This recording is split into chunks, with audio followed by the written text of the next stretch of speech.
أعوذ بالله من الشيطان الرجيم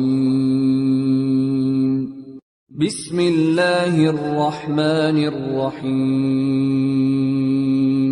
Surah 2 Al-Baqarah, the Cow, Medinan period.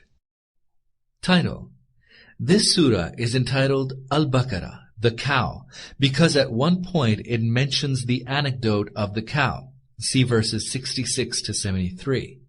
Each surah of the Quran covers such a wide range of subjects that comprehensive surah headings are impossible. The titles suggested by the Prophet, peace be upon him, under instruction from God, are not so much headings as tags to differentiate the surahs. The name of this surah, the cow, does not signify that the cow is its main theme, but merely marks it as the surah in which the cow is mentioned. Period of revelation. The greater part of this surah was revealed in the early Medinan period, soon after the migration of the Prophet, peace be upon him, to Medina. A small portion was revealed later and is included here because its subject is in harmony with the earlier parts. Hence, we find the verses prohibiting interest, verses 275, included in this surah, even though they were revealed during the very last days of the Prophet's life. Moreover, the concluding verses were revealed in Makkah, but have been incorporated here because they fit into the overall framework. Background. To appreciate this surah, one must first grasp the historical background of its revelation. 1. Until the time of migration, Hijrah, the message of Islam was confined to Makkah and was addressed mainly to the polytheists of Arabia, for whom it was altogether new and foreign. After his migration to Medina, however, the Prophet, peace be upon him, found the Jews living in nearby settlements. They affirmed the unity of God and believed in prophethood, revelation, afterlife, and angels. They also recognized the religious law revealed by God to Moses, peace be upon him. In principle, their religion was the same as that being preached by Muhammad, peace be upon him. Over many centuries, however, they had passed through a process of degeneration which had left them far removed from their true religion. Many non-Islamic concepts for which there was no basis in the Torah had crept into their beliefs. Their daily lives, too, had become overlaid with customs and usages which had no place in their original religion and for which there was no scriptural sanction. In fact, they had totally distorted the scriptures by mixing the word of man with the word of God. They had mutilated whatever remained intact of the original word of God by resorting to arbitrary interpretations and hair-splitting legal deductions and elaborations. Among them, true religious spirit was already dead. What was left was a soulless body of outward observances. Their theologians and rabbis, their elite as well as their common men, had all become so totally enmeshed in corruption that their beliefs were warped, their moral standards in decline, and their daily lives degenerate. Furthermore, they cherished their corrupt ways far too much to be prepared for any reform. This corruption had gone on for so many centuries that whenever someone arose among them who was inspired by religious ideals, they sought to lead them to a truly sincere religious life. They looked upon him as their greatest enemy and spared no effort to prevent him from succeeding in his mission. The accretion of foreign elements, the mutilation of the true teachings of their faith, the hair-splitting interpretations, and schismatic divisions, the preoccupation with the letter and disregard of the spirit and substance of God's directives and heedlessness of God and the worship of material benefits had all made deep inroads into their lives and had carried their degeneration to a point where they had even forgotten they were Muslims.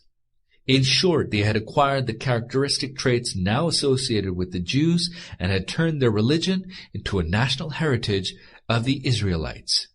When the Prophet arrived in Medina, God instructed him to call the Jews to their true and original faith. This call is embodied roughly in the first 16 sections, ruku, of this surah, for instance from the opening verse of the surah to verse 141. In these sections, both the past of the Jews and their present moral and religious condition are subjected to severe criticism. Moreover, the principles of true faith are elucidated in contrast with the corrupted forms of religion and morality. All this clearly shows the kind of corruption that can overtake the followers of prophets, and what constitutes a true religiousness as distinct from a mere outward observance of religious laws. It also demonstrates the fundamentals of true religious life and the things of real value in the sight of God. 2. With the arrival of the Prophet, peace be upon him, in Medina, the Islamic movement entered a new stage. In Mecca, the Prophet devoted himself almost exclusively to expounding the basic principles of the true faith and to the moral training of his followers. After the migration, however, people belonging to different tribes and areas of Arabia and who had embraced Islam began to concentrate in Medina. When these people, in cooperation with the local Muslims, Ansar, literally meaning helpers, laid the foundations of a small Islamic state, God began to issue fundamental directives on social, economic, legal, and political matters, explaining how a new order of life could be established on the basis of Islam. The last 23 sections of the surah, for instance, verse 141 to the end of this surah, consist mainly of such directives. Most of them were issued in the very early part of the Medinan period of the Prophet's life, while the rest were issued later and in response to different requirements. 3. With the migration to Medina, the struggle between Islam and unbelief entered a new phase. Hitherto, the message of Islam had been spread in the very heart of unbelief. People of various tribes stayed in their homelands even after they had embraced Islam, carrying on their missionary work there even though they were persecuted and subjected to many wrongs. After the migration, all these scattered Muslims gathered in Medina, formed a body politic, and established a small independent state. However, although they held a tiny piece of land, the whole of Arabia was pitted against them, bent upon their extermination. In these circumstances, the very survival, let alone the successes of this small group of people, depended upon several factors. First, that they should propagate their beliefs with the utmost conviction in order to convert others. Second, that they should demonstrate the falsity of their opponent's standpoint so cogently and convincingly that there could remain no justifiable ground for any intelligent person to entertain any doubt on the question. Third, that they, as the followers of the Prophet, should not lose their nerve or become disheartened because they had been driven out of their homes and were faced, through the hostility and opposition of the whole country, with economic stringency, hunger, and constant insecurity and danger, but that they should confront the situation with patience and fortitude. Fourth, that they should be prepared to resist with both courage and the force of arms the violent assault by which the enemy intended to frustrate their movement, and that in this resistance should not heed the enemy's superiority in either numbers or material resources. Fifth, that they should be inspired with the zeal and boldness needed to establish the Islamic order. If they found the people of Arabia unprepared to allow the Islamic order to be established by peaceful means, they should not hesitate to smash their corrupt way of life, based as it was on an inherited tradition of pagan ignorance. 4.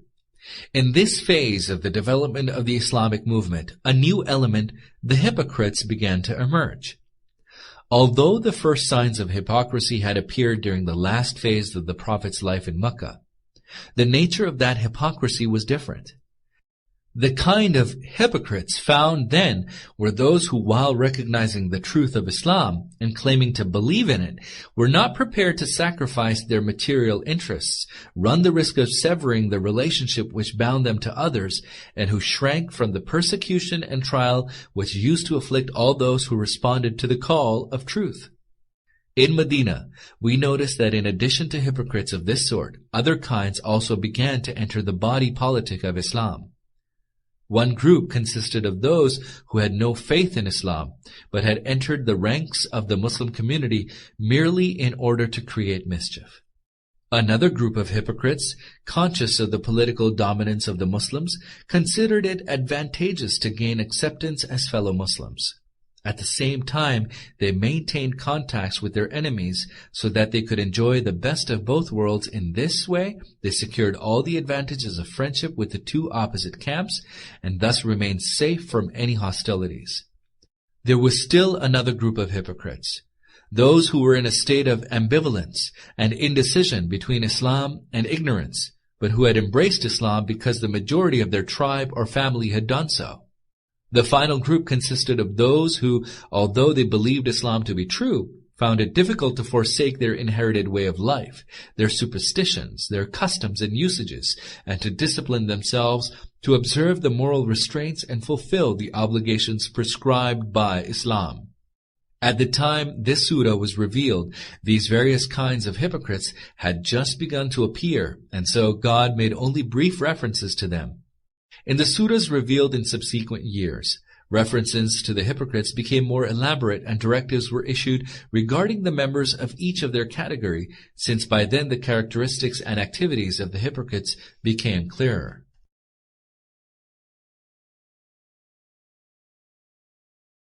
Bismillahir Rahmanir Rahim. In the name of Allah, the most merciful, the most compassionate. Alif Lam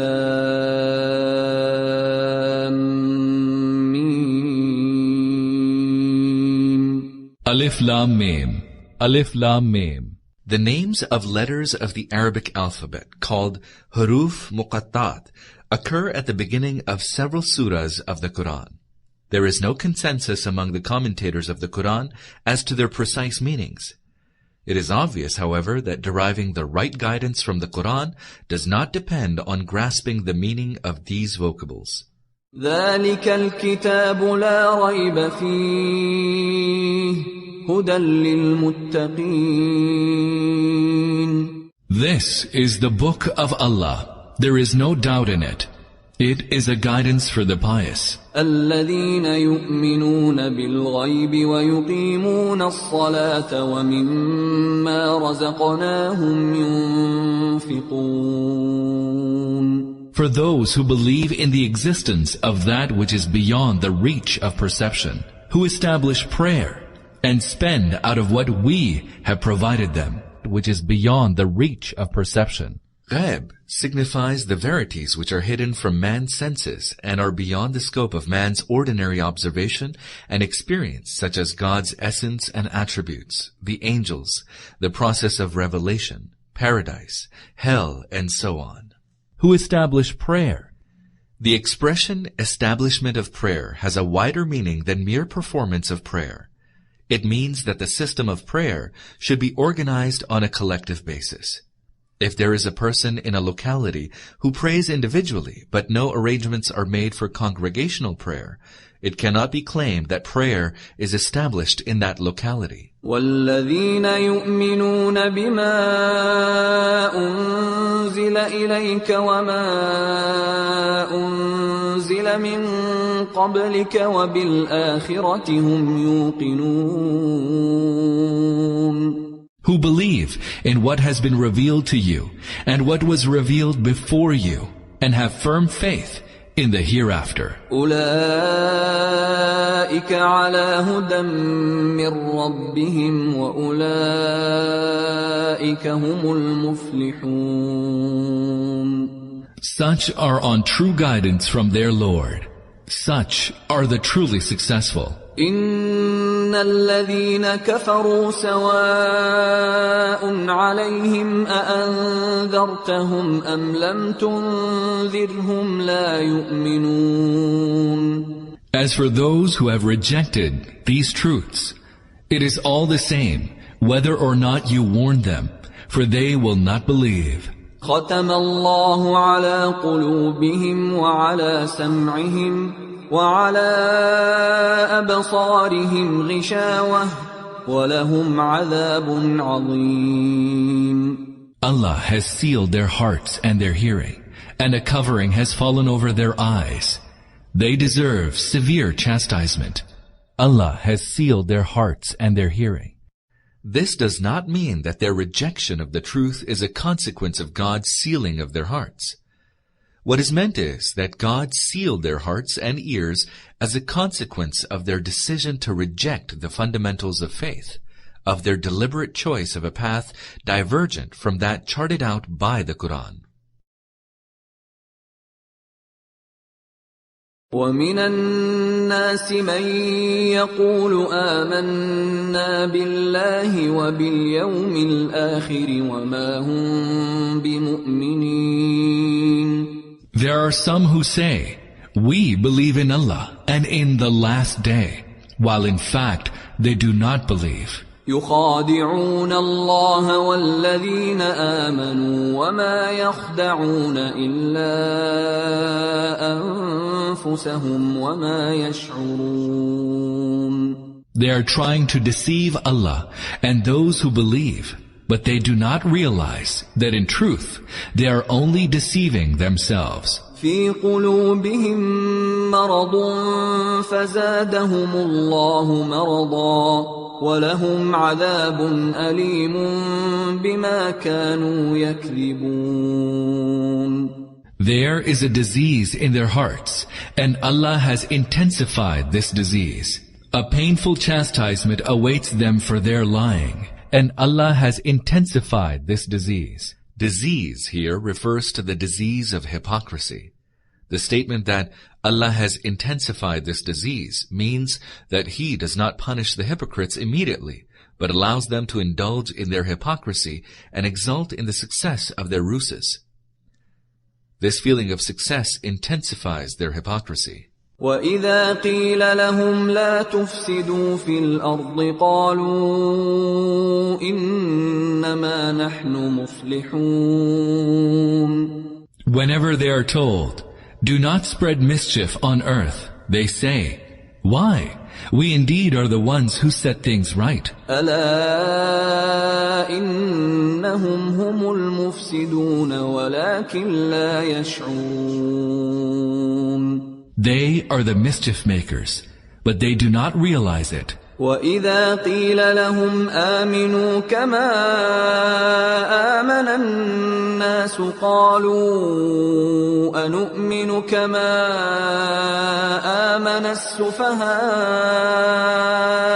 أَلَا إِنَّهُمْ هُمُ السُّفَهَاءُ وَلَكِنْ لَا يَعْلَمُونَ. Whenever they are told, "Believe as others believe," they answer, "Shall we believe as the fools have believed?"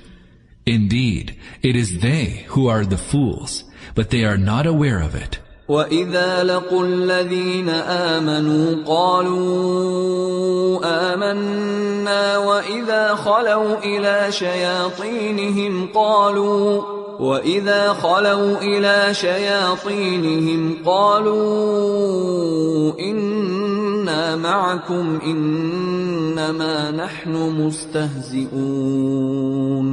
When they meet the believers, they say, "We believe." But when they meet their evil companions in privacy, they say, "Surely we are with you. We were merely jesting." الله يستهزئ بهم ويمدهم في طغيانهم يعمهون. Allah jests with them, leaving them to wander blindly on in their rebellion. أولئك الذين اشتروا الضلالة بالهدى فما ربحت تجارتهم وما كانوا مهتدين. These are the ones who have purchased error in exchange for guidance.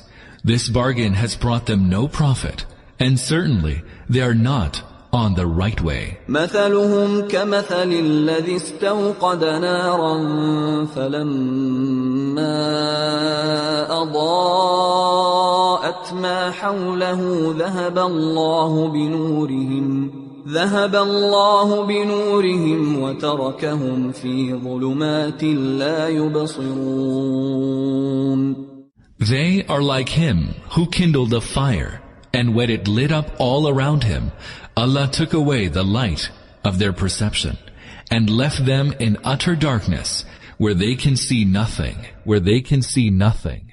This means that two opposite effects emerged when a true servant of God radiated the light which made it possible to distinguish true from false, and right from wrong, and the straight way distinct from the ways of error. To those endowed with true perception, all truths became evident, but those who were almost blinded by the worship of their animal desires perceived nothing. صُمٌّ بُكْمٌ عُمْيٌ فَهُمْ لَا يَرْجِعُونَ. They are deaf, they are dumb, they are blind. They will never return to the right way. أَوْ كَصَيِّبٍ مِّنَ السَّمَاءِ فِيهِ ظُلُمَاتٌ وَرَعْدٌ وَبَرْقٌ يَجْعَلُونَ أَصَابِعَهُمْ فِي آذَانِهِم مِّنَ الصَّوَاعِقِ حَذَرَ الْمَوْتِ وَاللَّهُ مُحِيطٌ بِالْكَافِرِينَ. Or they are like those who encounter a violent rainstorm from the sky, accompanied by pitch-dark clouds, thunderclaps, and flashes of lightning. On hearing thunderclaps, they thrust their fingers into their ears in fear of death. Allah encompasses these deniers of the truth. يَكَادُ الْبَرْقُ يَخْطَفُ أَبْصَارَهُمْ كُلَّمَا أَضَاءَ لَهُمْ مشوا فيه وإذا أظلم عليهم قاموا ولو شاء الله لذهب بسمعهم وأبصارهم إن الله على كل شيء قدير. It is as if the lightning would snatch their sight. Whenever it gleams a while for them, they walk a little. And when darkness covers them, they halt. If Allah so willed, He could indeed take away their hearing and their sight. Surely, Allah is all-powerful. And when darkness covers them, they halt. The first parable refers to those hypocrites who disbelieved completely, but had become Muslims merely to further their worldly interests. The second parable refers to those who were prone to doubt and hesitation, or whose faith was weak, those who believed in the truth, but not to the extent of exposing themselves to hardships for its sake.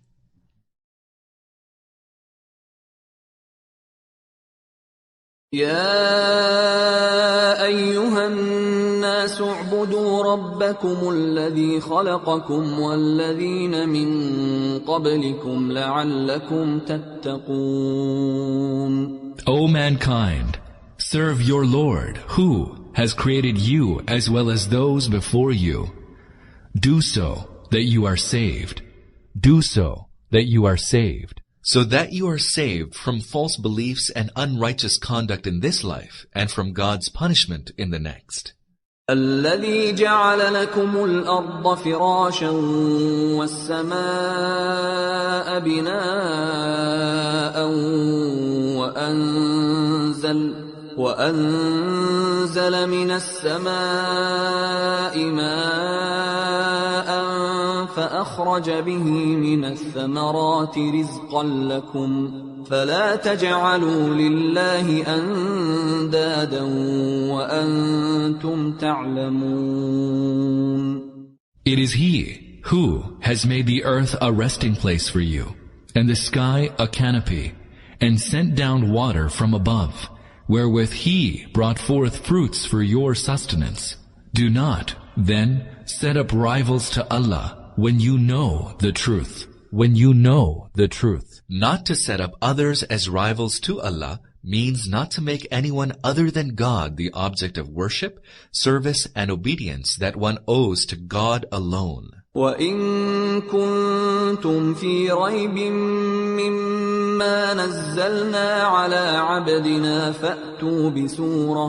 فَأْتُوا بِسُورَةٍ مِّن مِّثْلِهِ وَادْعُوا شُهَدَاءَكُم مِّن دُونِ اللَّهِ إِن كُنتُمْ صَادِقِينَ. If you are in any doubt whether it is we who have revealed this book to our servant, then produce just a surah like it, and call all your supporters, and seek in it the support of all others save Allah. Accomplish this if you are truthful. فَإِن لَّمْ تَفْعَلُوا وَلَن تَفْعَلُوا فَاتَّقُوا النَّارَ الَّتِي وَقُودُهَا النَّاسُ وَالْحِجَارَةُ أُعِدَّتْ لِلْكَافِرِينَ. But if you fail to do this, and you will most certainly fail, then have fear of the fire, whose fuel is men and stones, and which has been prepared for those who deny the truth.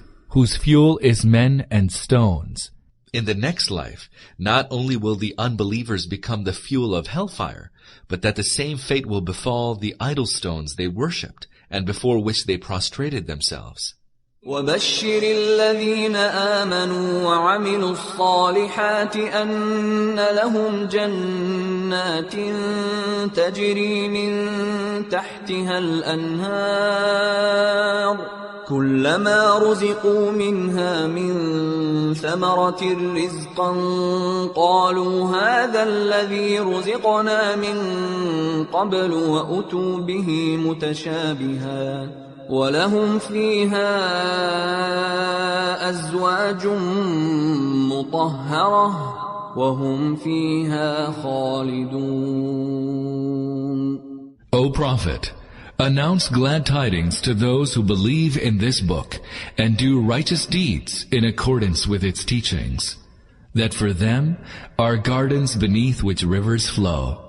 Their fruits will have such resemblance to those of the earth that whenever they will be provided with those fruits, they will say, "It was this which was granted to us on earth before." For them there shall be pure spouses, and there they shall abide forever. إِنَّ اللَّهَ لَا يَسْتَحْيِي أَن يَضْرِبَ مَثَلًا مَّا بَعُوضَةً فَمَا فَوْقَهَا فَأَمَّا الَّذِينَ آمَنُوا فَيَعْلَمُونَ أَنَّهُ الْحَقُّ مِن رَّبِّهِمْ وَأَمَّا الَّذِينَ كَفَرُوا فَيَقُولُونَ مَاذَا أَرَادَ اللَّهُ بِهَذَا مَثَلًا يُضِلُّ بِهِ كَثِيرًا وَيَهْدِي بِهِ كَثِيرًا وَمَا يُضِلُّ بِهِ إِلَّا الْفَاسِقِينَ. Behold, Allah is not ashamed to propound the parable of a gnat, or even of something more lowly. On hearing these parables, the believers know that it is the truth from their Lord, while those bent on denying the truth say, "What does Allah mean by these parables?" Thus, He causes many to go astray, just as He directs many to the right way. And He thereby causes to go astray only the transgressors, or even of something more lowly. Here an objection is indirectly refuted. At several places in the Qur'an, spiders, flies, gnats, and so on are mentioned in order to elucidate certain points. Opponents objected to this on the grounds that such objects were too lowly to find a place in the Book of God. They insinuated that had the Qur'an indeed been a revelation from God, it would not have mentioned such trivial objects. Only the transgressors. Fasik means transgressor, disobedient.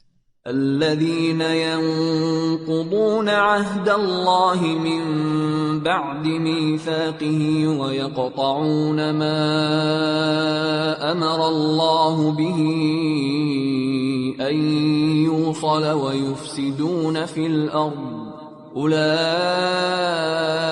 هم الخاسرون. Who break the covenant of Allah after its firm binding, and cut asunder what Allah has commanded to be joined, and spread mischief on earth.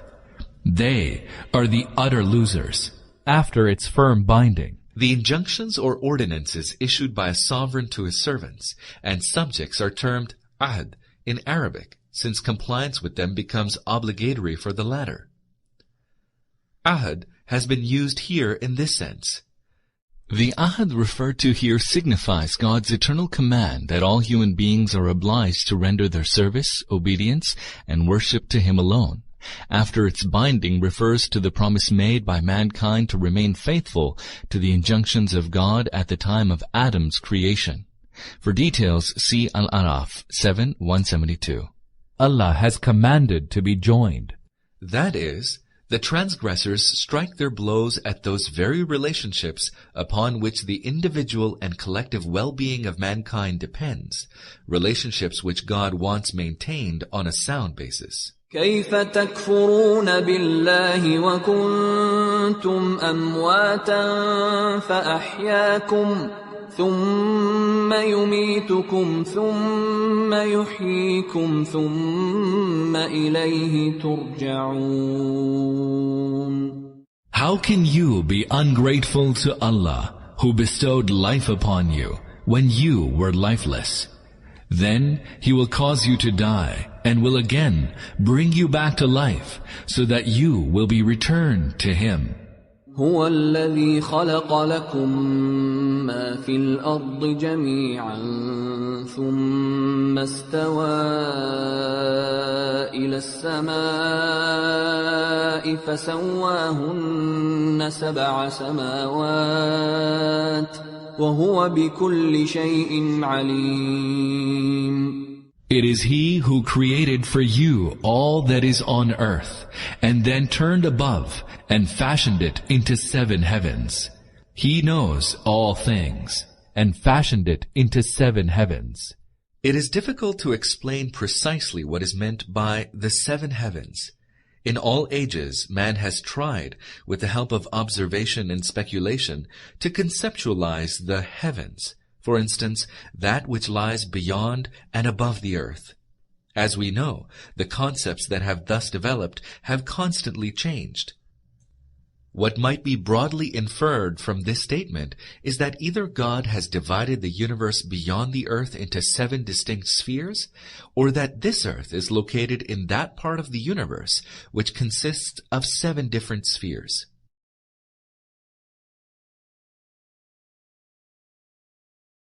وَإِذْ قَالَ رَبُّكَ لِلْمَلَائِكَةِ إِنِّي جَاعِلٌ فِي الْأَرْضِ خَلِيفَةً قَالُوا أَتَجْعَلُ فِيهَا مَن يُفْسِدُ فِيهَا وَيَسْفِكُ الدِّمَاءَ وَنَحْنُ نُسَبِّحُ بِحَمْدِكَ وَنُقَدِّسُ لَكَ قال إني أعلم ما لا تعلمون. Just think, when your Lord said to the angels, Lo, I am about to place a vicegerent on earth. They said, Will you place on it one who will spread mischief and shed blood, while we celebrate your glory and extol your holiness? He said, Surely, I know what you do not know. I am about to place a vicegerent.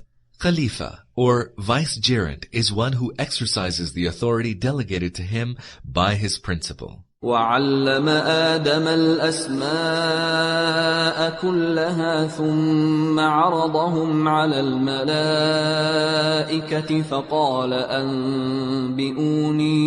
فقال أنبئوني بأسماء هؤلاء إن كنتم صادقين. Then Allah taught Adam, peace be upon him, the names of all things and presented them to the angels and said, If you are right that the appointment of a vicegerent will cause mischief, then tell me the names of these things. قالوا سبحانك لا علم لنا إلا ما علمتنا إنك أنت العليم الحكيم. They said, Glory to you. We have no knowledge except what you taught us. You, only you, are all-knowing, all-wise. قال يا آدم أنبئهم بأسمائهم فلما أنبأهم بأسمائهم قال ألم أقل لكم إني أعلم غيب السماوات والأرض وأعلم ما تبدون وما كنتم تكتمون. Then Allah said to Adam, peace be upon him, tell them the names of these things. And when he had told them the names of all things, Allah said, did I not say to you that I know everything about the heavens and the earth, which are beyond your range of knowledge, and I know all that you disclose, and also all that you hide? وَإِذْ قُلْنَا لِلْمَلَائِكَةِ اسْجُدُوا لِآدَمَ فَسَجَدُوا إِلَّا إِبْلِيسَ أَبَى وَاسْتَكْبَرَ وَكَانَ مِنَ الْكَافِرِينَ. And when we ordered the angels, prostrate yourselves before Adam, peace be upon him, all of them fell prostrate except Iblis. He refused and gloried in his arrogance and became one of the defiers. وَقُلْنَا يَا آدَمُ اسْكُنْ أَنْتَ وَزَوْجُكَ الْجَنَّةَ وَكُلَا مِنْهَا رَغَدًا حَيْثُ شِئْتُمَا وَلَا تَقْرَبَا هَذِهِ الشَّجَرَةَ فَتَكُونَا مِنَ الظَّالِمِينَ. And we said, O Adam, peace be upon him, live in the garden, you and your wife, and eat abundantly of whatever you wish, but do not approach this tree, or else you will be counted among the wrongdoers. فَأَزَلَّهُمَا الشَّيْطَانُ عَنْهَا فَأَخْرَجَهُمَا مِمَّا كَانَا فِيهِ وَقُلْنَا اهْبِطُوا بَعْضُكُمْ لِبَعْضٍ عَدُوٌّ وَلَكُمْ فِي الْأَرْضِ مُسْتَقَرٌّ وَمَتَاعٌ إِلَى حِينٍ. But Satan caused both of them to deflect from obeying our command by tempting them to the tree and brought them out of the state they were in. And we said, get down all of you, henceforth, each of you is an enemy of the other, and on earth you shall have your abode, and your livelihood for an appointed time. فَتَلَقَّى آدَمُ مِنْ رَبِّهِ كَلِمَاتٍ فَتَابَ عَلَيْهِ إِنَّهُ هُوَ التَّوَّابُ الرَّحِيمُ. Thereupon Adam, peace be upon him, learned from his Lord some words and repented, and his Lord accepted his repentance, for he is much relenting, most compassionate. قُلْنَا اهْبِطُوا مِنْهَا جَمِيعًا فَإِمَّا يَأْتِيَنَّكُمْ مِنِّي هُدًى فَمَنْ تَبِعَ هُدَايَ فَلَا خَوْفٌ عَلَيْهِمْ وَلَا هُمْ يَحْزَنُونَ. We said, get you down from here, all of you, and guidance shall come to you from me. Then whoever will follow my guidance need have no fear, nor shall they grieve. وَالَّذِينَ كَفَرُوا وَكَذَّبُوا بِآيَاتِنَا أُولَئِكَ أَصْحَابُ النَّارِ هُمْ فِيهَا خَالِدُونَ.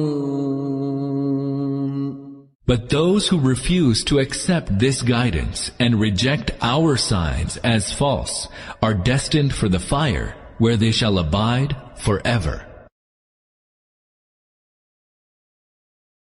يا بني إسرائيل اذكروا نعمتي التي أنعمت عليكم وأوفوا بعهدي أوف بعهدكم وإياي فارهبون.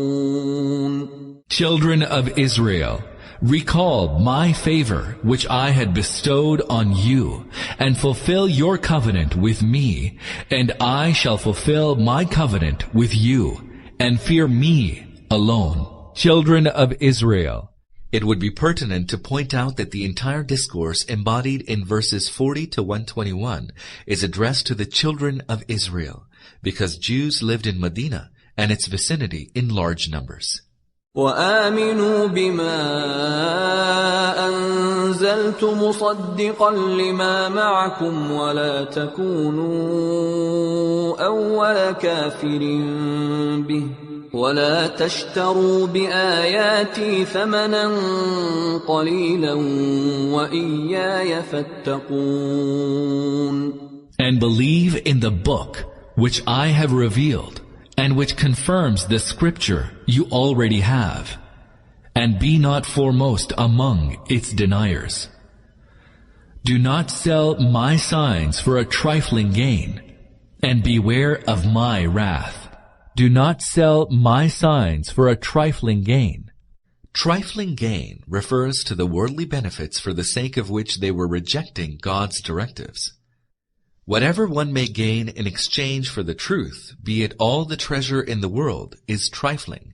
The truth is of supreme value.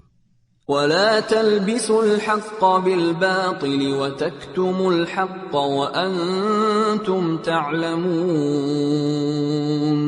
Do not confound truth by overlaying it with falsehood, nor knowingly conceal the truth. وأقيموا الصلاة وآتوا الزكاة واركعوا مع الراكعين. Establish prayer and dispense zakah, the purifying alms, and bow in worship with those who bow. أتأمرون الناس بالبر وتنسون أنفسكم وأنتم تتلون الكتاب أفلا تعقلون. Do you enjoin righteousness on people and forget your own selves, even though you recite the scripture? Have you no sense? واستعينوا بالصبر والصلاة وإنها لكبيرة إلا على الخاشعين. And resort to patience and prayer for help. Truly, prayer is burdensome for all except the devout. الذين يظنون أنهم ملاقو ربهم وأنهم إليه راجعون. Who realize that ultimately they will have to meet their Lord, and that to Him they are destined to return. يا بني إسرائيل اذكروا نعمتي التي أنعمت عليكم وأني فضلتكم على العالمين. Children of Israel, recall my favor which I bestowed upon you, exalting you above all nations. Exalting you above all nations. This does not mean that their preeminence among nations was to last forever. Rather, it refers to that period of human history when, of all nations, only the children of Israel possessed that knowledge of truth which comes from God alone. At that time, they were entrusted with the task of directing the nations of the world to righteousness. They were expected to serve God and to invite the rest of the world to do the same. واتقوا يوما لا تجزي نفس عن نفس شيئا ولا يقبل منها شفاعة ولا يؤخذ منها عدل ولا هم ينصرون. Fear the day when no one shall avail another, when no intercession will be accepted, when no one will be ransomed, and no criminal will receive any help. وَإِذْ نَجَّيْنَاكُمْ مِنْ آلِ فِرْعَوْنَ يَسُومُونَكُمْ سُوءَ الْعَذَابِ يُذَبِّحُونَ أَبْنَاءَكُمْ وَيَسْتَحْيُونَ نِسَاءَكُمْ وَفِي ذَلِكُمْ بَلَاءٌ مِّن رَّبِّكُمْ عَظِيمٌ. And recall when we rescued you from the slavery of Pharaoh's people, who had afflicted you with dreadful suffering, slaying your males and sparing your females. That was a tremendous trial for you from your Lord. When we rescued you from the slavery of Pharaoh's people. We have rendered Al-Firaun as Pharaoh's people. This includes the members of the pharaonic family, as well as the aristocracy of Egypt at that time. وَإِذْ فَرَقْنَا بِكُمُ الْبَحْرَ فَأَنْجَيْنَاكُمْ وَأَغْرَقْنَا آلَ فِرْعَوْنَ وَأَنْتُمْ تَنْظُرُونَ. And recall when we split the sea, providing passage for you, and thus saved you and caused Pharaoh's people to drown before your very eyes.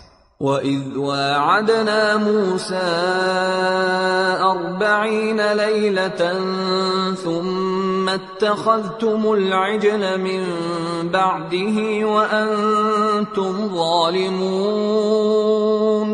And recall when we summoned Moses, peace be upon him, for a term of 40 nights, and then you set up the calf as your God in his absence. You indeed committed a grave wrong. And recall when we summoned Moses, peace be upon him, for a term of 40 nights. When the Israelites reached the Sinai Peninsula after their exodus from Egypt, God summoned Moses, peace be upon him, to Mount Sinai for 40 days and nights, so that the nation which had now achieved independence could be given law and morality. ثُمَّ عَفَوْنَا عَنْكُمْ مِنْ بَعْدِ ذَلِكَ لَعَلَّكُمْ تَشْكُرُونَ. Yet we pardoned you, that you might be grateful. وَإِذْ آتَيْنَا مُوسَى الْكِتَابَ وَالْفُرْقَانَ لَعَلَّكُمْ تَهْتَدُونَ.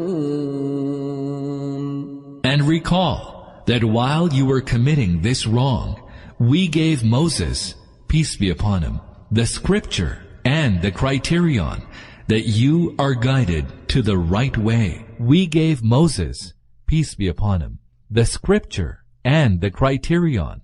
Criterion, Furqan, here means that understanding of religion which differentiates truth from falsehood, making each stand out distinctly. وَإِذْ قَالَ مُوسَى لِقَوْمِهِ يَا قَوْمِ إِنَّكُمْ ظَلَمْتُمْ أَنفُسَكُمْ بِاتِّخَاذِكُمُ الْعِجْلَ فَتُوبُوا إِلَى بَارِئِكُمْ فَاقْتُلُوا أَنفُسَكُمْ ذَلِكُمْ خَيْرٌ لَكُمْ عِندَ بَارِئِكُمْ فَتَابَ عَلَيْكُمْ إِنَّهُ هُوَ التَّوَّابُ الرَّحِيمُ. And recall when, on returning with this favor, Moses, peace be upon him, said to his people, "My people, you have wronged yourselves by taking the calf for an object of worship. So turn in repentance to your Creator and kill yourselves. This will be best for you in your Creator's sight." Thereupon He accepted your repentance. Indeed, He is much relenting, most compassionate. So turn in repentance to your Creator and kill yourselves. That is, they should put to death those of their own number who had made the calf